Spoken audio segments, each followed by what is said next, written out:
Hey, ayos lang yan. Huwag ka nang malungkot. Huwag ka nang umiyak. Huwag kang mag-dwell dun sa nagkamali ka. Lahat ng tao, nagkakamali. Hindi natin malalamang mali kapag hindi tayo nagkamali. Cheer up and stop blaming yourself. Okay lang na magalit ka. Ayos lang na pagsisihan mo. But don't let your life be ruined just because you get wrong and mistaken your decision at some point. Ang mahalaga, pwede pang ayusin.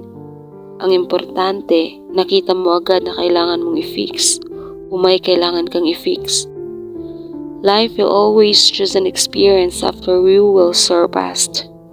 Trial after trials, pero pagkalipas ng 1, 2 araw, buwan o taon, makakalimutan mo din. Ang isang pangyayari, para rin lang iyang daan na dinaanan mo. Pagkalipas ng ilang oras, hindi mo natanda yung hirap at pagod sa lubak-lubak na daan kapag nakarating ka sa gusto mong paroonan. Life is always simple. It's always every challenge and experience. No matter how you get hurt, no matter how painful the experience, when you're in your given destiny, it's always heaven.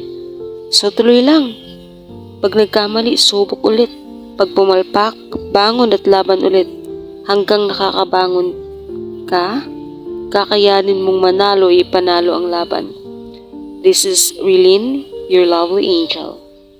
Butterfly.